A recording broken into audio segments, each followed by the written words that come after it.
mesmo que fossem falsos heróis, não tem importância, eram considerados como reais, e colocaram imagens de bichos.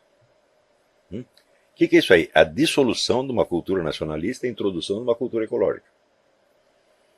Isto tem muito mais importância do que qualquer doutrinação feita nas escolas. Por quê? Isso passa ao largo das convicções políticas, passa ao largo da discussão ideológica e se emprega diretamente na imaginação. Estão entendendo? Como foi, por exemplo, que a cultura animalista se espalhou pelo mundo? Foi através de doutrinação, de pregação ideológica, ou de como filmes como aquele filme do francês, esqueci o nome do cara, O Urso. Não é o John Bourne, não é um francês que fez. Fez nos Estados Unidos, mas era um francês.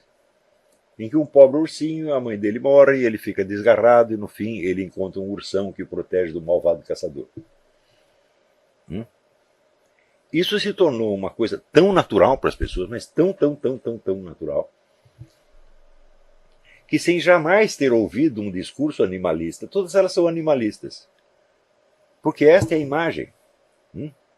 É aí que você conquista as pessoas. Do mesmo modo, quando nos Estados Unidos o John Howard Lawson, o diretor da Escola de Roteiristas de Hollywood, que era um homem da KGB, que estava formando a mentalidade dos roteiristas nos anos 40 e 50, ele instruía os camaradas dizendo: nós não vamos fazer filmes comunistas. Não, vamos fazer filme comum para o povo em geral, mas no meio você vai ter uma mensagem comunista. Por quê? Porque esta vai se impregnar no subconsciente das pessoas. Não é no consciente, não é que elas vão aderir, não, elas vão simplesmente se acostumar a pensar assim. Isso remete às experiências do famoso psicólogo Otto Pössl, que era o guru, amigo, protetor e guru do Viktor Frankl. E Otto Pössl fez uma pesquisa fundamental onde ele projetava numa tela certas imagens que eram padrões de pontinhos durante um certo tempo. E no meio dessas ele intercalava outras que ficavam na tela por uma fração infinitesimal de segundo. Ou seja, a pessoa não via aquilo. E no dia seguinte ele entrevistava as pessoas para ver quais as imagens que eles recordavam. Maciçamente eles recordavam daquelas que eles não tinham visto. As outras todas apagavam na memória, mas aquela ficava. Então isso quer dizer que quanto menos perceptível é a mensagem, mais profundamente ela se impregna. Não na esfera das crenças, evidentemente, mas na esfera do quê? Dos reflexos condicionados. Então, isso é um exercício que vocês podem fazer, vocês tentarem rastrear na formação do seu imaginário quais desses elementos se impregnaram em vocês. É um trabalho difícil, porque é quase uma psicanálise. Mas se existe uma coisa que vale a pena fazer, é isso, porque isso é tremendamente libertador. E quando que eu aprendi a ser atraído por certas imagens em vez de outras. Como uma coisa espontânea, não é porque ideologicamente eu gosto delas.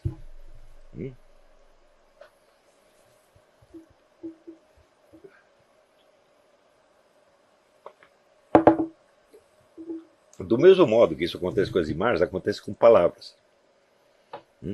Palavras que são usadas fora de qualquer contexto ideológico, mas que se tornam de uso corrente. Portanto, elas se tornam chaves interpretativas. Por exemplo, nós sabemos que nas discussões internacionais, os governos são julgados pelo seu respeito aos direitos humanos. Não é isso? Então, por exemplo, Cuba foi condenada por desrespeitar os direitos humanos, mas daqui a pouco Cuba está na Comissão de Direitos Humanos.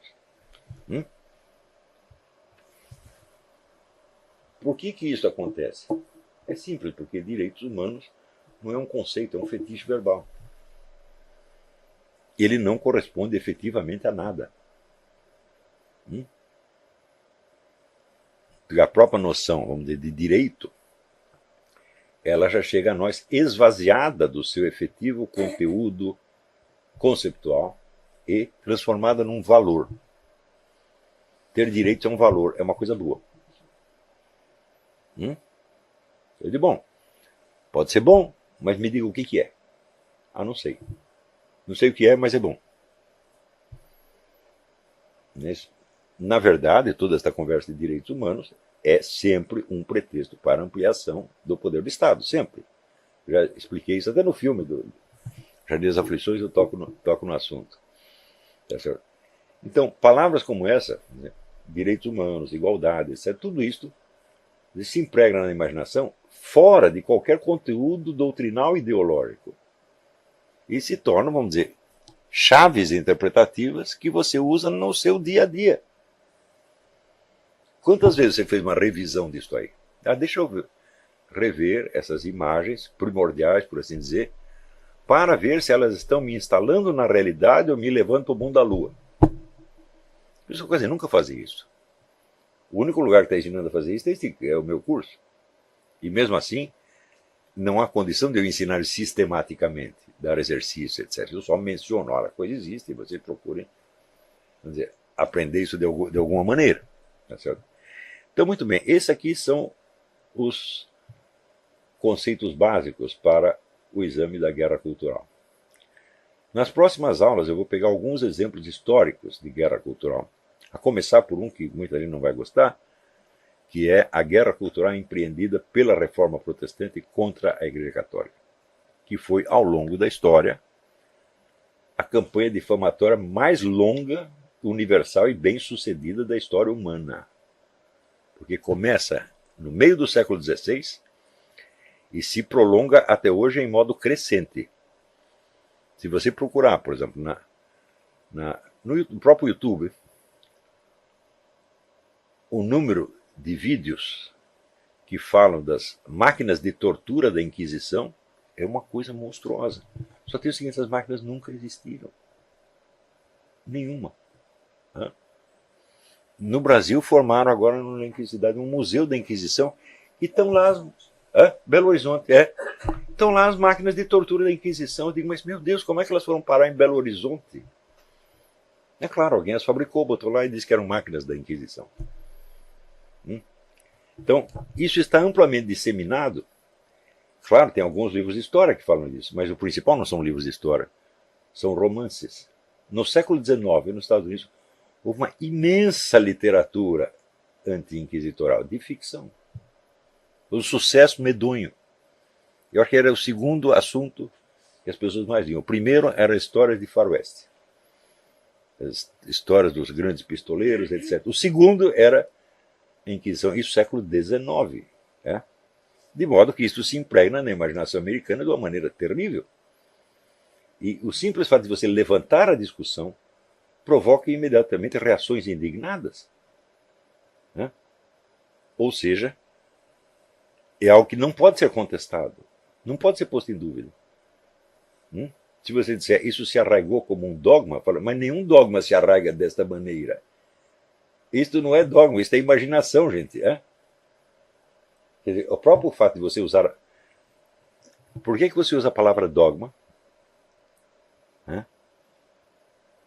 Para designar tudo aquilo que é imposto tiranicamente. Porque o dogma é a forma pela qual se expressa a doutrina da Igreja Católica. Então, tudo que é dogmático é ruim. Então, qual é a imagem da coisa maligna? A Igreja Católica. E isto dura, estou falando, desde o século XVI. E quanto mais a indústria cultural cresce, mais produtos desse tipo aparecem. Já chegou um ponto que a coisa é inabarcável, não há como enfrentar isso aí. Isso aí já se impregnou no destino da Igreja Católica. Ela vai ter que aguentar isso até o fim dos dias. Mas é um exemplo de guerra cultural. Não digo que nós vamos fazer algo contra isso, eu não vejo nem o que fazer. Não é possível fazer, tá certo? E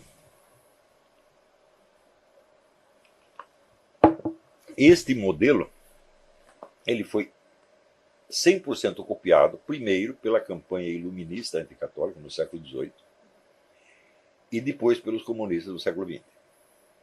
Sem tirar nem pôr. Era a mesma coisa. Eu uma vez escrevi um artigo sobre um filme francês feito em cima do romance A Religiosa, do Diderot, que contava a história de uma moça aprisionada contra sua vontade num mosteiro, obrigada a ficar no mosteiro. Né? Bom, toda a pesquisa histórica mostra que isso não apenas não aconteceu, mas que era impossível acontecer.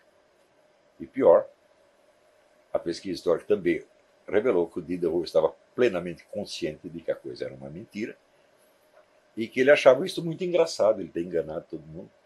Né? Tem até um tio da moça que escreveu desesperado para o Diderot: "Não, você sabe o que está acontecendo com a minha sobrinha e tal." E ele mantinha o tio na ilusão de que ela estava lá aprisionada, etc, etc. Só acontece o seguinte: a moça era a porteira do mosteiro, ela tinha todas as chaves do mosteiro. A primeira coisa. Segundo, quem quer conhecer algo da vida monástica sabe que os mosteiros não estão interessados em aprisionar ninguém ali, mas ao contrário, em expulsar todas as pessoas que estejam ali enganadas, iludidas ou sem vocação verdadeira. Terceiro, em Paris, na época, havia 4 tribunais, tá certo? Ao qual qualquer noviço de qualquer ordem poderia recorrer contra a sua ordem. Quarto, a moça saiu durante um tempo do mosteiro para ver se recebia uma herança de um tio, mas depois que não tinha herança nenhuma, voltou para o mosteiro. E lá foi sacrificada pelos soldados da Revolução Francesa. Ela foi uma mártir. Imagina essa mulher que está louca para sair se libertar do mosteiro, vai morrer para defender o mosteiro contra o invasor. Então a história é 100% mentira. Eu digo que no século XX, isso foi nos anos 70, 80, o sujeito faz um filme repetindo aquilo. O filme faz um sucesso mundial e ganha prêmios. Então você veja até que ponto a imaginação popular está pronta para aceitar essas coisas. Por quê? Porque ela estudou algo da história e se convenceu de que assim, não, simplesmente que a imagem se tornou habitual. Isso também nos indica uma outra coisa. Uma guerra cultural se prolonga nas seguintes. Então, por exemplo, todas as imagens que nós temos, vamos dizer, da Revolução Francesa ou da queda da Bastilha. A queda da Bastilha assim, é o símbolo universal, vamos dizer, da libertação dos prisioneiros políticos. Quantos prisioneiros políticos havia na Bastilha? Nenhum. Na Bastilha havia 8 prisioneiros, uns por prostituição, outros por jogo, outros por dívida. Era só isto. Segundo, como foi a libertação da Bastilha? Foi um combate heróico que eles contra as forças do governo? Não, as forças do governo não dispararam um tiro, simplesmente deixaram os caras entrar. Do mesmo modo que a famosa Sierra Maestra. Quantos tiros os cubanos tiveram que disparar no caminho da Sierra Maestra até Havana? Nenhum. Porque o governo americano já tinha expulsado o Batista, mandado o Batista sair e abrir vaga para o Fidel Castro. E, no entanto, essas lendas elas continuam se impregnando. Onde as pessoas aprenderam isso? Em livros de história? Não. Em filmes, em novelas, em romances, em peças de teatro, em músicas. Tá certo? Então, é neste pano de fundo que se desenrola o essencial da guerra cultural. Não na esfera da doutrinação e da propaganda. Isso é fundamental para nós entendermos. E entendemos por que, por exemplo, a União Soviética, desde o início, deu muito mais importância para você, nos países ocidentais, conquistar as cabeças de artistas, de gente do show business, de intelectuais, do que do proletariado. Isso foi instrução explícita de Stalin para o Partido Comunista Americano. Esqueça o proletariado americano. Vão lá fazer a cabeça dos milionários e do pessoal do show business.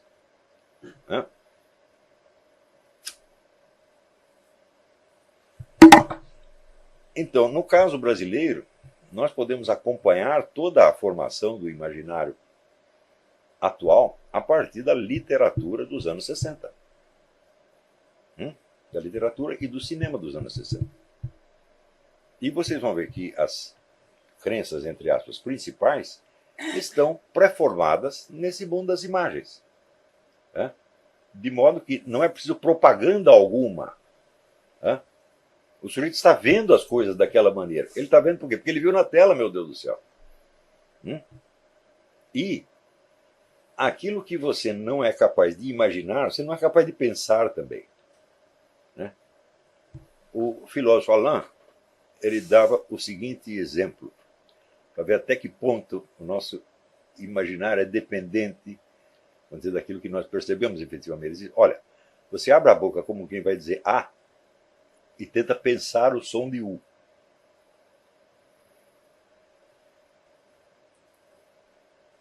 Difícil, né? Então, abriu a boca para falar A, você vai ter que pensar A, meu filho. Está entendendo? Então, você agir diretamente na esfera das percepções e do imaginário é o que interessa. A propaganda é só um complemento, ela é propaganda explicita algo que já foi dado na esfera profunda da cultura. Está entendendo? Muito bem, então, por hoje é só. Vamos fazer um intervalinho, se tiver perguntas, eu estou às suas ordens.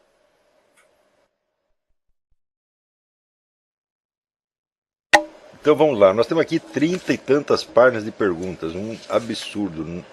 Bom, vou responder o que der. Fábio Aguilera pergunta, esse processo de corrosão da família que mina a noção mais primária de união, de grupos e valores, tem como objetivo secundário de estimular a união de pessoas de uma determinada sociedade em torno de uma causa? Bem, depende, se a causa for a mesma propugnada pelos mesmos promotores desse processo, então você não apenas pode, mas você deve aderir. Na verdade é o seguinte, ao longo de toda a história, você vê com uma constante que é assim, um poder central se alia, vamos dizer, ao povo mais pobre para destruir as autoridades, os poderes intermediários. E, naturalmente, o poder central, então, se torna mais poderoso e controla cada vez mais o conjunto. E o povo pobre, que apostou nisso, para ser beneficiado, é claro que termina se dando muito mal, sempre, é sempre assim. Este processo, nós acabamos de ver isso no Brasil, com o Bolsa Família e reforma agrária, etc. Promete milhões de coisas e talvez alguns desses pobres, evidentemente, levam alguma vantagem ínfima, mas o poder central sai muito fortalecido. Tomé Sabag Neto, quais os vários sentidos da palavra cultura e em qual deles as aulas desse curso se inserem? Muito bem, eu estou tentando usar no sentido filosófico mais apropriado, que é aquele que abrange e hierarquiza os vários sentidos secundários. Por exemplo, você tem no sentido historiográfico geral, que é associado à ideia de nacionalidade, a vamos dizer, uma unidade étnica, por assim dizer. Você tem, vamos dizer, um sentido legal, como aquele consagrado na Constituição brasileira, que é o conjunto dos elementos materiais que dão testemunho do nosso modo de ser. Tá certo? E você tem um sentido pedagógico, quer dizer, a cultura como cultivo da inteligência humana, da consciência humana, etc, etc. Nós estamos usando todos esses ao mesmo tempo, tá certo?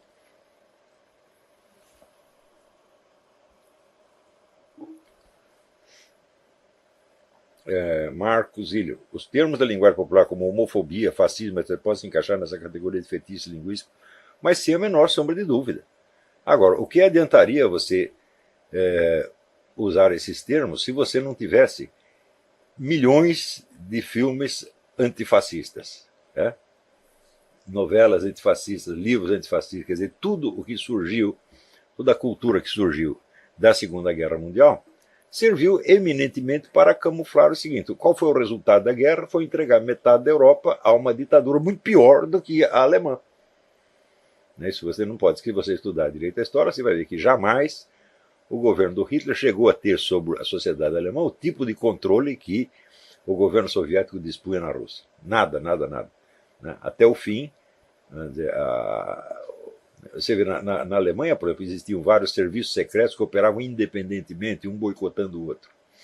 Isso na União Soviética, de vez em quando, podia dar um probleminha entre a KGB e o GRU, mas no total funcionava de maneira perfeitamente harmônica. Então, quer dizer que o controle totalitário, no caso da Alemanha, foi um ideal que o Hitler tinha, jamais conseguiu realizar. Mas no caso da Rússia, foi realmente... criaram o maior totalitarismo da história, lá e na China. Né? Então, a guerra foi planejada por Stalin para obter esse resultado. E obteve. Por isso que eu considero Stalin o maior estrategista do século XX. Né? Então, vamos dizer, toda a cultura antifascista não passa de, vamos dizer, de um subproduto da propaganda soviética. Mesmo porque o Stalin fazia propaganda antifascista na França e na Inglaterra, ao mesmo tempo onde ele estava ajudando a Alemanha a se rearmar, dando dinheiro, assistência técnica, etc. etc.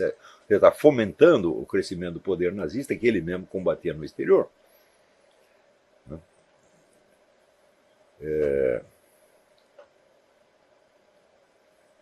Como o professor se libertou da cultura comunista?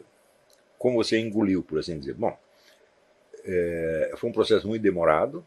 Né? Eu não achei que pelo simples fato de eu romper, entre aspas, com o comunismo, eu estava livre dele, mesmo porque ele era quase que 80% da minha formação na juventude, quase tudo que eu li era marxista, e eu achei que eu tinha que me recolher e reexaminar tudo, ponto por ponto, não só no sentido vulgar de saber quem tem razão, porque já estava na cara que eles não tinham razão, mas de ver o próprio, vamos dizer, o que fazer com o resíduo de atitudes pró-comunistas que eu mesmo tinha.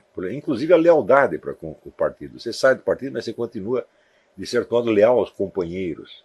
Você vê que muito tempo depois de eu ter me afastado dessa gente, eu continuava ajudando. Se aparecia um perseguido pela ditadura, pedindo para se esconder em casa, eu escondia. Escondia pessoas, escondia armas, escondia documentos. Quer dizer, eu estava solidário de algum modo. Quer dizer, para muito além de qualquer apego ideológico, você tem um apego sentimental que não cedia. Você vê que tem muitas pessoas que são próceres do conservadorismo e que se orgulham de ter não sei quantos amigos comunistas, etc. etc. Eles não percebem o quanto isso os enfraquece. Na hora H serão sempre manipulados, sem sombra de dúvida. Né? Então, fizeram apenas uma mudança de discurso ideológico e não um exame aprofundado da sua própria consciência.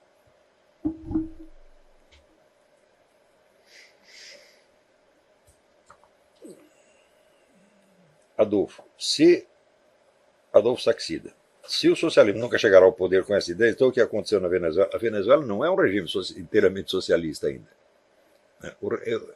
A Venezuela tem um sistema político socialista em cima de uma economia que permanece amplamente capitalista, como sempre, como acontece na China e como aconteceu na própria União Soviética. Você estuda a economia soviética, você vai ver que 50% dela era economia privada, que era oficialmente ilegal, mas que existia o que o governo tolerava, para saber que se fechasse aquilo ia toda a economia para o brejo. Então, socialismo materialmente não existe, ele é só um nome, ele é um sistema político, sem sombra de dúvida, unipartidário, ditatorial, etc, etc. Mas, se não tiver um capitalismo embaixo, ele não dura 3 semanas. Então, olha, economia e capitalismo são sinônimos. Só existe economia capitalista. Economia socialista é contradição de termos. Tá certo?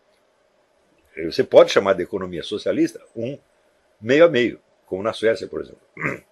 E isso é só o que existe. Ou seja, só existe isso corresponde exatamente à forma da economia fascista, que é o Estado não socializa todos os meios de produção, mas os mantém sob controle.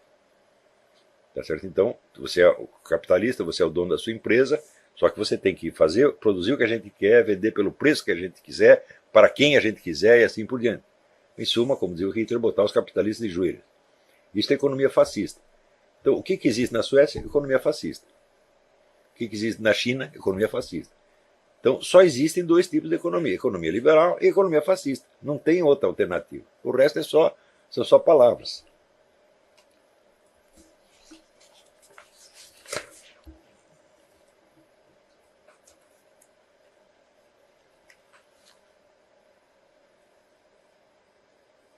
Você, tal de Júlio, pergunta: você afirma que não existiram pessoas que viveram a vida amorosa contra a sua própria vontade? Claro que existiram, a família podia obrigar, alguém podia obrigar. Tá certo? Mas o próprio monastério jamais. A própria igreja jamais, em hipótese alguma.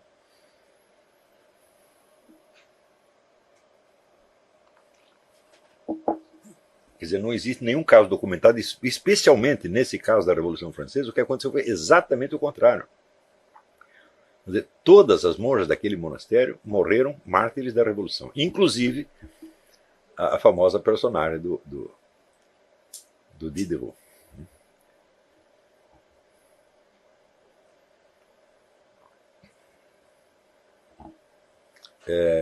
Diogo Patriota. No que diz respeito ao resgate da memória dos nossos heróis do passado, é sempre um desafio pensar na hipótese de desconstruir a ideia progressista da luta de classes ao defender uma vitória estética. Vejamos o caso da princesa Isabel, que libertou os escravos, ao custo da sua perda do trono, ou até mesmo da desmistificação do nome Florianópolis, referente ao capitão do estado de Santa Catarina. Você vê como são as coisas aqui. Uma vez fui fazer uma conferência, era na Assembleia Legislativa do Rio de Janeiro, que antes tinha sido Câmara Federal. E eu entro lá e eu vejo um imenso retrato, assim, no saguão, no Salão Nobre, do Floriano Peixoto. Eu digo, olha, essa instituição homenageia o primeiro sujeito que a fechou. e, de fato, ninguém percebia isso. Então você vê, a ausência de consciência histórica no Brasil chega a esse ponto. Que estava, de certo modo, uma consagração arquitetônica. Nós não sabemos quem é esse cara, não sabemos o que ele fez e não queremos saber. Então,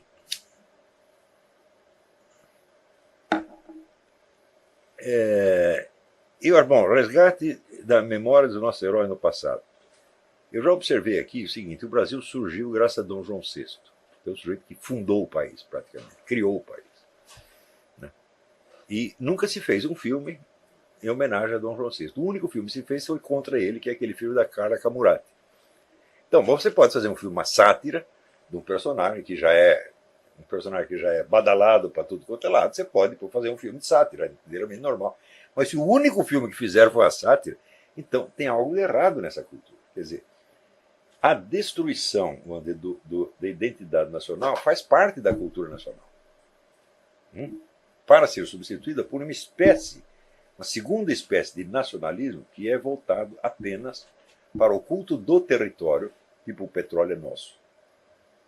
Confirmando aquilo que dizia Hegel, que a América Latina não tinha história, só tinha geografia. Então eles têm uma espécie de patriotismo geográfico, que é um absurdo, e um patriotismo que consiste apenas de anti-americanismo. Então existe uma certa cultura nacionalista da parte do pessoal da esquerda, com ênfase apenas no anti-imperialismo, etc, etc. Que não é um nacionalismo de verdade, evidentemente. O nacionalismo todo nacionalismo ou patriotismo é baseado na memória dos grandes feitos em comum, aquilo que nós fizemos juntos. Nós lutamos a Guerra do Paraguai e vencemos. Nós fomos para a Itália na Segunda Guerra e vencemos. Nós fizemos isso e mais aquilo outro. Nós libertamos escravos. Então você tem aquele orgulho daquilo que os seus antepassados fizeram. Isto é o nacionalismo. Quer dizer, um conjunto de símbolos que expressa a solidariedade nacional. Aquilo que já dizia Santo Agostinho, a sociedade se baseia no amor ao próximo. Se você não tem amor àquelas pessoas, porque elas são seus parentes, seus antepassados, porque você tem uma história em comum com elas, então não existe nacionalismo algum. Não é isso?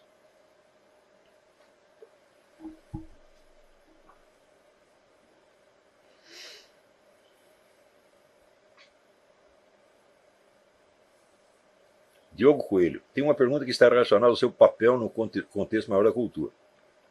Sabemos que o seu trabalho tem sido popularizado de uma forma bastante atípica para um filósofo. O seu nome e até algumas suas ideias, ainda que de forma bastante diluída, estão na boca de pessoas de todos os estratos sociais, nas camisetas, cartazes, etc. A que isso se deve? É correto dizer que isso é fruto também dos vídeos, músicas, imagens? Sem sombra de dúvida. Sem sombra de dúvida. Então, não fui eu que fiz isso, as pessoas fizeram, mas fizeram muito bem de fazer. Porque através disso, esses elementos, ainda que não só diluídos, mas diminuídos e até caricaturados, entram no universo da cultura e podem competir com imagens antagônicas, podem competir até com vantagem, como de fato vem acontecendo. Então, 50 anos de revolução cultural comunista entraram em crise graças a isso. Em parte, foi um efeito calculado. Quando eu escrevi o Imbecil Coletivo, por exemplo, eu calculava, eu preciso fazer uma linguagem que junte as explicações filosóficas mais elevadas aos modos de falar da população, que soem, de certo modo, naturais, né? Não pode ter nenhum resíduo de pedantismo universitário, porque isso afasta as pessoas. O pedante afasta as pessoas porque ele não quer que as pessoas, vamos dizer, se aproximem dele, né?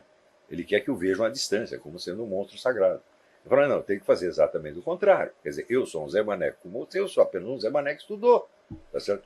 E que estou aqui para te ajudar, para te contar as coisas. Não é para me fazer de gostosão na sua frente e te humilhar, tá certo? Então, esta linguagem, ela funcionou. O imbecil coletivo foi um sucesso imediato. E, evidentemente, os personagens do livro o detestavam, mas todo o resto gostava e ficava rindo deles. Não é isso? E eu continuo fazendo, aprimorando esse tipo de linguagem até hoje, né? Quer dizer, uma linguagem que junta, vamos dizer, o mais refinado com o mais brega, tá certo? E isso já se provou que funciona. Então, em parte, foi um efeito calculado. Eu só não calculei que as pessoas iam fazer camisetas, fazer cartazes, ou lá ter razão. Bom, mas, de certo modo, é um efeito dessa própria linguagem que se propaga espontaneamente. Então, eu não tenho vamos dizer, a ilusão de que essas massas todas vão entender os meandros todos do meu pensamento e tal. Mas também não é isso que interessa. Eu estou fazendo isso para ajudar certos movimentos populares dos quais eu não participo de maneira alguma. Tá certo? Mas que, por pior que sejam, é melhor do que essa roubalheira petista. Não é possível, não há comparação possível.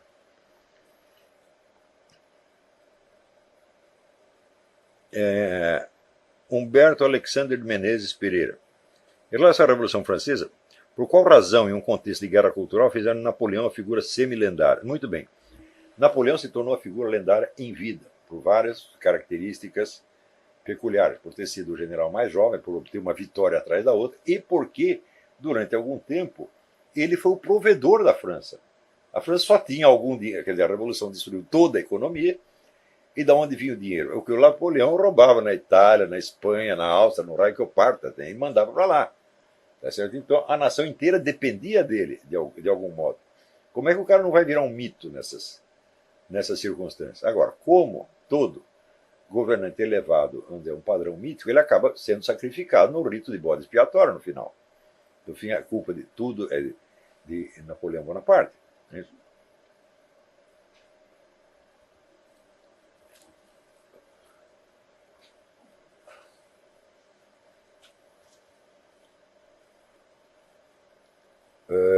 Fernando José Fonseca Alves. O inimigo americano já foi o japonês, o alemão e agora o Islã. Eu digo, bom, nunca foi a União Soviética. Filmes antissoviéticos nos Estados Unidos são uma raridade. Por quê? Os agentes soviéticos controlavam o cinema. E controlam ainda. Não é isso? Agora, o Islã. Eu disse para vocês que existem 3 esquemas globalistas em competição. Um russo-chinês, um islâmico e um ocidental. Não é isso? Então, as relações entre o esquema russo-chinês e o islâmico não estão muito boas. Não é isso? Tanto que está lá o Putin mandando atacar o ISIS, essa coisa toda. As relações são ambíguas. Às vezes eles se juntam, às vezes brigam. Tá certo? Então, existe uma margem permitida de anti-islamismo na cultura americana. Uma pequena margem. Que vai diminuindo dia a dia na medida em que os políticos americanos são todos comprados pela Arábia Saudita, pelo Irã, etc, etc. Mas ainda tem. Quer dizer, você tem o inimigo ideal. Né? E você veja que os comunistas nunca foram o inimigo ideal, nem mesmo durante a Guerra do Vietnã. Ao contrário. O inimigo ideal era o Estado americano. Isso quer dizer que a chamada cultura adversária se tornou a cultura dominante. Aqui, né?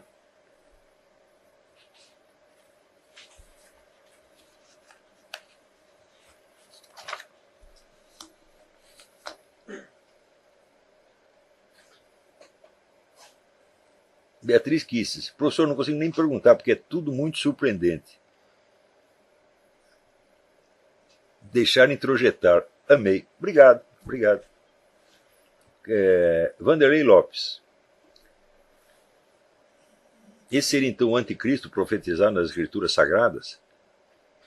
Eu digo, muito bem. Eu vou dizer uma coisa para você. Eu considero que toda tentativa de explicar a situação atual por precedentes bíblicos, todas elas são charlatanismo. Por quê? Precedentes bíblicos são universais, eles se referem a tudo o que acontece. Leia o livro do Northrop Frye, você vai entender isso. O que quer que aconteça tem um precedente bíblico, por definição. Por quê? Meu Deus do céu, quem escreveu a Bíblia? Quem escreveu a Bíblia foi Deus. Né? E ele não escreveu para os americanos do ano de 2016, nem para os italianos do século XII, ele escreveu para a humanidade inteira. Portanto, você tem ali, você não tem precedentes, você tem arquétipos, e os arquétipos são infinitamente repetidos, você sempre vai encontrar alguma semelhança. O discurso profético, presta atenção, ele está colocado acima da inteligência normal humana, ele não a substitui. Né? Então, o procedimento tem que ser o contrário, quer dizer, você tem que fazer o possível para você entender os fatos que estão acontecendo, usando melhor a sua inteligência e invocando a proteção do Espírito Santo. Depois que você entendeu mais ou menos, daí você percebe um precedente bíblico. Fazer o contrário, você procurar o precedente bíblico primeiro, isso é coisa de preguiçoso. Né? Quer dizer, você está querendo que Deus faça um serviço que ele mandou você fazer. Né? Então, o próprio Deus mandou você buscar a verdade. Tá? Não só a verdade nas coisas divinas, mas nas coisas humanas também. Se você não tem amor à verdade, você não tem amor a Deus. Tá certo? Agora, você pode pegar uma versão estereotipada e pronta da verdade. Você tem aqui a Bíblia, aqui está a verdade. Não é isso? Ela está, mas não no sentido que você está dizendo. Ela não é a verdade deste fato ou daquele fato. É a verdade arquetípica de tudo o que acontece. Portanto, aquilo está lá, vamos dizer, para esclarecer a nossa inteligência e não para substituir o